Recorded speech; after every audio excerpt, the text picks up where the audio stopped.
naman pasabog, no? Pero yung bagong slant, kumbaga, was he refuted. Sabi niya, it didn't take the Vice President 11 days to spend all the money. It took just 1 day. Sabi niya, in fact, 18 hours lang. Number one. Tapos sabi nga niya, siya rin daw yung dummy, no, sa mga bank accounts. So I'm just wondering, may napakita ba siya ng mga bank accounts, whether open or closed pa yon, under his name? And yun na nga, the flow, no, kung ganun kadaming pera ang pumasok sa kanyang account na pwede niyang ituro na siya lang daw yung dummy. Your reaction lang, kasi yun lang yung dalawang medyo bothered ako. Okay, so ang problema kay Madriaga or ang regalo sa amin ni Madriaga is wala siyang katibayan dito sa mga mabibigat na alegasyon niya laban kay VP Sara at kay Pangulong Duterte. 'Di ba? Ang sabi niya, kunyari mga cash delivery, cash. So walang trace. Wala siyang picture, hindi katulad kunyari nung 18 Marines, may mga litrato. Siya wala. Yung instructions, inutusan daw siyang magbigay ng pera dito sa ganyan, tanggapin tong puro verbal instructions or over the phone pero prepaid phone ang gamit, so hindi verifiable. So anong ibig sabihin?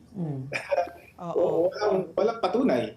So wala siya napakita patunay. Walang bank account, passbook, or anything that will prove that there was money, at least that flowed, no, na ganyan kalaki. Kasi kung siya yung dummy, wala. But ma'am, actually, he signed a waiver, no? Nagpalabas sila doon na, I'm signing a waiver para makita nyo itong mga bank account.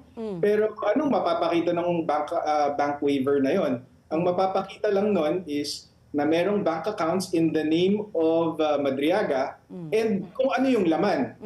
Pero whether galing yan kay PRRD or transactions yan ni PRRD, hindi mo naman makikita yun doon eh. Correct. So, attorney, yung ugnayan niya mismo kay Pangulong Duterte at saka kay VP Sara, which is yung pinaka-importante, wala siyang katibayan. Na-establish. Samantala, naglabas ng pahayag si Vice President Duterte sa pagdinig kahapon ng House Justice Committee. Ayon sa bise, ang testigong si Ramil Madriaga ay hindi pa man lang daw makabuo ng isang kapanipaniwalang kasinungalingan. Hindi na sinagot ni Duterte ang alegasyong winaldas niya ang 125 million pesos na confidential funds sa loob lamang ng isang araw. Pero pinalagan niya ang sinabi ni Madriaga na kinailangan niya ng tulong para makapasa ng law school at sinabing nagtapos siya ng abogasya noong 2005 at pumasa sa bar exam sa kaparehong taon. Dagdag ni Duterte, walang kakayahan ng Justice Committee kundi ang mang-abuso at maging korap. Hindi sumipot si Duterte sa ikalawang araw ng impeachment hearing ng komite at tinalikuran ang kanyang karapatang magbigay ng panig sa mga aligasyon. Pero para sa abogado ng bise, walang saysay ang kanyang pagdalo sa pagdinig. There was no point in VP Sara attending because if you noticed yesterday, even the probing questions of the House Justice Committee members were not allowed. So my observation is they spent the days and weeks leading up to this hearing challenging the Vice President to attend, goading her to attend so that she can confront her accuser. But then it turns out that there was really no fair opportunity to do that because she couldn't even ask probing questions. Pasabog, no, pero yung bagong slant, kumbaga, was he refuted. Sabi niya, it didn't take the Vice President 11 days to spend all the money. It took just 1 day. Sabi niya, in fact, 18 hours lang. Number one. Tapos sabi nga niya, siya rin daw yung dummy, no, sa mga bank accounts. So I'm just wondering, may napakita ba siya ng mga bank accounts, whether open or closed pa yon, under his name? And yun na nga, the flow, no, kung ganun kadaming pera ang pumasok sa kanyang account na pwede niyang ituro na siya lang daw yung dummy. Your reaction lang, kasi yun lang yung dalawang medyo bothered ako. Okay, so ang problema kay Madriaga or ang regalo sa amin ni Madriaga is wala siyang katibayan dito sa mga mabibigat na alegasyon niya laban kay VP Sara at kay Pangulong Duterte.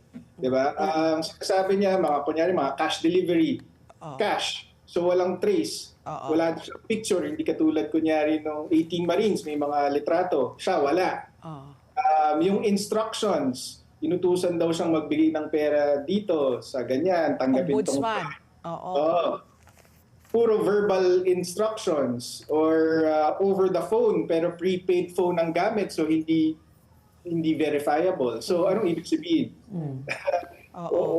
Walang patunay. Oh, so wala siya napakita patunay. Walang bank account, passbook, or anything that will prove that there was money, at least that flowed, no, na ganyang kalaki. Kasi kung siya yung dummy wala. Oh, but ma'am, actually he signed a waiver, no? Oh. Nagpalabas sila doon na, I'm signing a waiver para makita nyo itong mga bank account. Pero anong mapapakita ng bank waiver na yon? Ang mapapakita lang nun is na merong bank accounts in the name of Madriaga and kung ano yung laman. Pero whether galing yan kay PRRD or transactions yan ni PRRD, hindi mo naman makikita yun doon eh. Correct. So, Okay. attorney, Yung ugnayan niya mismo kay Pangulong Duterte at saka kay VP Sara, which is yung pinaka-importante, wala siyang katibayan. Na-establish.